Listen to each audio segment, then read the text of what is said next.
AE1 source. I'm DAYE, producer, DJ, audio engineer. My roots in the Lower East Side and everything that I've experienced up until this point with making this type of genre of music. And I'm really happy and excited to kind of share that with the world. I think I love dancers because it's so connected to music as well. It's like a syncopated, unison thing between them dancing and, listening to the different sounds, the way they react to certain sounds in productions and move with their body is just kind of like, it's always been interesting to me. And we're here at Sometime Somewhere for AT1 Radio.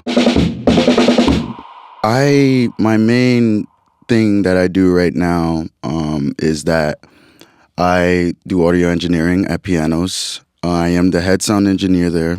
So if I would usually come in and kind of get a little regiment of what's going to go on with the day. I deal with bands as well as DJs, and I would run their sound checks, and we will have a show maybe from 7 to 10:30, and after that I would then get a bunch of DJs. There's 3 stories to the building, so I would have to set all the DJs up and kind of make sure that they're good, make sure the sound is running well, and kind of just delegate the area, make sure all the DJs are okay and everyone is taken care of pretty much in the building. So my dad is a musician out of Honduras. He played for a few bands out there, and it's mostly world music that he was playing. He would travel around different venues in New York City, play at Lincoln Center, NYU. They would do college shows just to kind of get out the culture, of our music. And I will always be there. I could recall a time where I would see the drummer. I would always love to stand next to the drummer, and I would hit the cowbell next to it. But the drummer would always get really mad at me because I was so loud.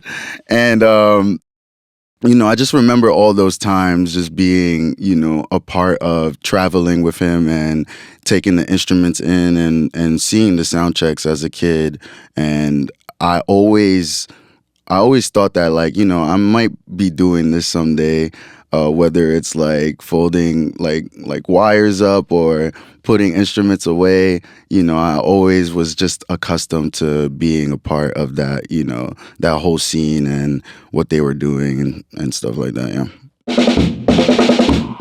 Well, I think the unique rhythms of punta music has given me an edge or ear to when I listen to other people's music, I kind of catch the rhythm because Garifuna music is really quick and fast, so you would have to hear things a little bit more faster than usual.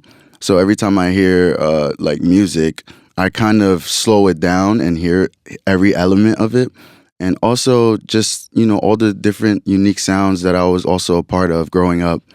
More than just Garifuna music has also helped me shape my production as well. I lived in the Bronx for a little while, and it was very hip-hop eccentric. So we would listen to a lot of hip-hop, and I feel like that was also a big part of my sound as well. When I moved to Manhattan, I was listening to more electronic and house music, and I kind of got used to listening to those rhythms and kind of interested into the way that, certain producers have made their beats and kind of blended both hip-hop world and this new genre together. And I feel like that has helped me, build a unique sound in terms of the way that I make my production, and also engineer my own beats as well. Actually, shout out to Music Hall Williamsburg. I did 2 shows there. I opened for this French band called L'Imperatrice as well. They invited me to open for them for their sold-out show at Racket NYC and also Music Hall Williamsburg, which was very fun. I was very nervous as well too, very nervous for all those things. Um, but the way that's happened is I had an agency kind of hit me up. They had found me and they had sent me an email and was like, we like your music. We like your mixes that you have up on SoundCloud, because that's where I initially pull up all my music, is on SoundCloud.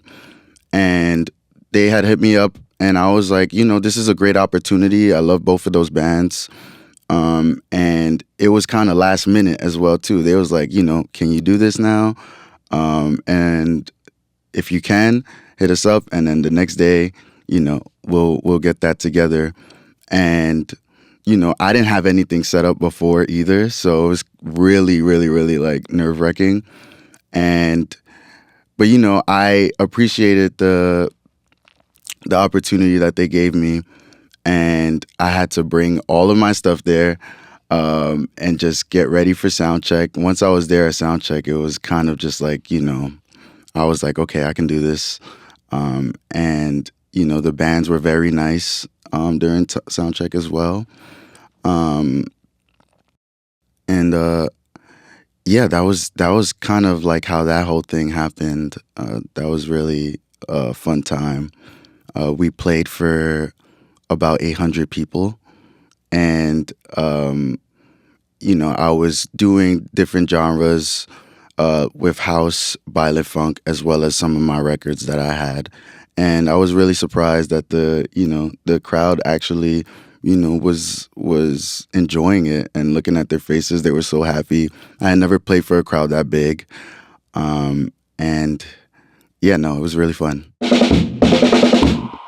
The second one with Leisure was, at this point, I was already kind of used to the whole setup of how to do a live show of that scale, because the shows that I would do before would be like in clubs like Elsewhere or Mood Ring or Bossa Nova, where it's more like really heavy electronic stuff and disco.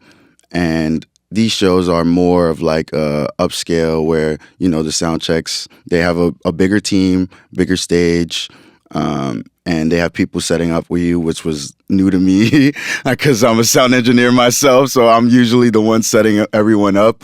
But that happening to me was also a really interesting way of seeing what's next for me in terms of my career, and how that whole thing goes in terms of the setup, getting there, having like a rider, just being an artist on the road, doing those types of shows are really like, it's just a different caliber in my opinion.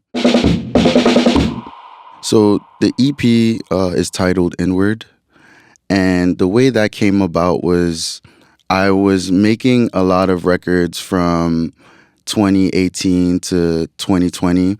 2020, as COVID happened, we were all inside. I think that was like a bunch of the of time that I was using there. I was producing almost every day, and I came up with a lot of different styles of music that I was really interested in. And the result of Inward uh, was those tracks from almost 2017 to 2020. And I just had a huge collection of different types of beats and different types of instrumentals, and I just let the record speak to me. And I call it Inward because during those times, it was a very hard time for me. I was just inside most of the time, and it really forced me to kind of sit with myself and really think about what it is that I wanted to do in terms of making music. And the tracks that spoke out to me, I would kind of put on that project, and I decided to do it on, my birthday, which was very significant for me because in the past, I had never put a stamp on any of the projects that I put out. I was kind of doing like a Dilla style instrumentals, just putting out instrumental tapes and putting singles on SoundCloud, remixes, I'm very much into the remix culture. But Inward is like a really good collection of originals, and I have some sampling in there from people that I do respect now in the house game and the hip hop game as well. And I just feel like it sums up everything from those years about who I am and what I want to bring to the table in terms of music. Coming up next, I do have this song called Love the Stereo. It is a house track. I am in love with it. You know, as a producer, sometimes you hear your records and you're like, you want to keep kind of fixing it or reworking it. And it's kind of rare for me sometimes to be like, okay, this is it for me. You know, there's a bunch of tracks that I felt that are like, okay, this is good, but this single that's up right now. It's very heavily inspired by the house music genre and my roots in the Lower East Side and everything that I've experienced up until this point with making this type of genre of music. And I'm really happy and excited to kind of share that with the world. My favorite place to listen to music live, I would say, is Mercury Lounge, which is like around the corner from where I do work. I do remember seeing a lot of the acts, electronic acts that I love at Mercury Lounge. I think the sound is good there. And the setup that they have is also amazing. They always have a great lineup of bands and DJs that go into that venue.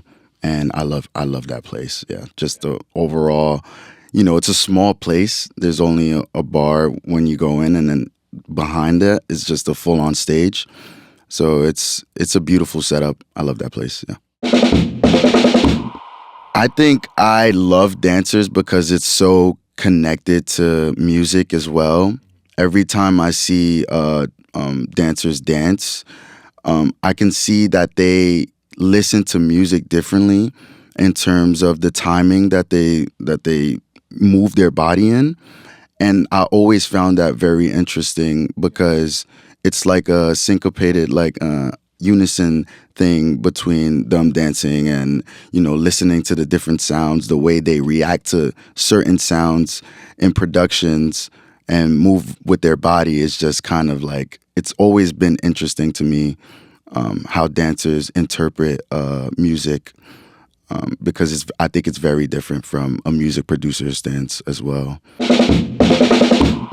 You can find me at Instagram, DAYE Beats, DAYE BEATS, and that's also for everywhere as well.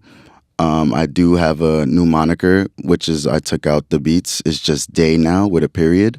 But you can find me at DAYE Beats everywhere. AE1 Short. At Sometimes Somewhere is produced by Audio-Technica for AT1 Radio. It is recorded at AT1 Studio at Technica House, New York. Follow AT1 Radio and Audio-Technica USA on all social media platforms. Thanks for listening.